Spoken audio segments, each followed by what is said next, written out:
जय Jagannath Krishna home kitchen को आप समस्त को स्वागत करुच्ची। आज आम बनवाक जाऊँ अंगूर तैयारी बहुत बढ़िया खट्टा रेसिपी। तो से मुझे 250 ग्राम अंगूर नहीं। तो प्रथम कौन करवा गोटे कड़े बसैबा और से किसी रिफाइंड ऑयल पकेबा। तेल गरम होगापर से आम पंचफुटण देवा। मुझे अधा स्पून पंचफुटण देती। पंचफुटण भल भाव में फुटी आसवा पर से आम किसी हेंगु पकेबा आउ तापर किछि कला जीरा पकेबा। फुटणटी संपूर्ण भाव में फुटी आसवा पर आपण कौन करेंगे आगुरी जो 250 ग्राम अंगूर रखिथे से मिसईदेवे। तो अंगूर गुड़ी को सब अंगूर गुड़ी को फुटण उपर पकईदेवा। तापर लो टू मीडियम फ्लेम रे 2 मिनिट कुक होगा छाड़ीदेवा।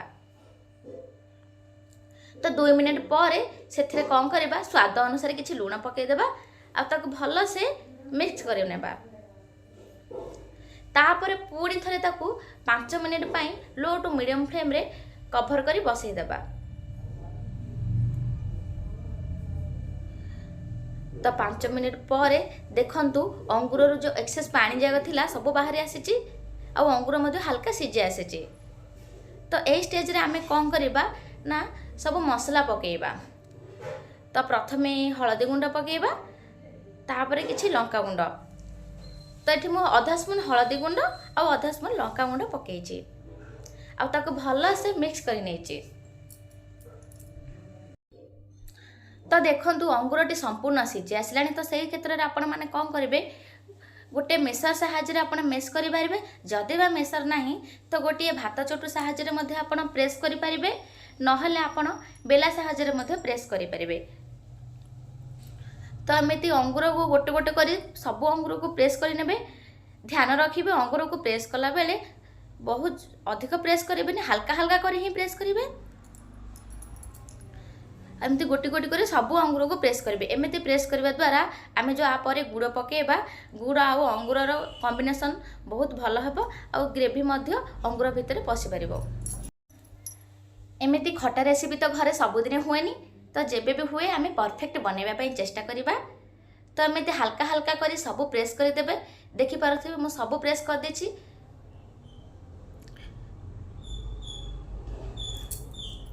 तो तापर आम कौन करवा आगर जो रखी थे गुड़ सब तापर पकईदेवा। मु आगर 250 ग्राम अंगूर नहीं से 100 ग्राम गुड़ पकेली। आपड़ जदि अधिक मीठा खाऊे तो 200 ग्राम गुड़ पकई पारे, माने अधिक गुड़ भी पकई पारे। तो गुड़ पकईकी लो टू मीडियम फ्लेम में पुणी घोड़देली आउ 10 मिनिट कुक होगा छाड़देली। एवं 10 मिनिट पर देखंतु गुड़ आउ अंगूर कॉम्बिनेशन बहुत बढ़िया आसी जाइए। यार टेस्ट को आहरी अधिक करने आम से किसी गोलमरीच गुंड देबा आउ किछि आमचूर पाउडर देबा। आपण जदि मीठा अंगूर नौचंदी तो आमचूर पाउडर निश्चय पकेबे और जदि खट्टा अंगूर नौचंदी तो आमचूर पाउडर पकेबा किसी आवश्यकता नहीं। कारण जेहेतु रेसिपी खट्टा मीठा रेसिपी तो ये आमचूर पाउडर आवश्यकता निश्चित रही। तो 2 घंटा पर देखंतु खट्टार कलर पूरा पूरी चेंज हो जाइए आ बहुत सुंदर तार मोटा ग्रेवी हो जाइए।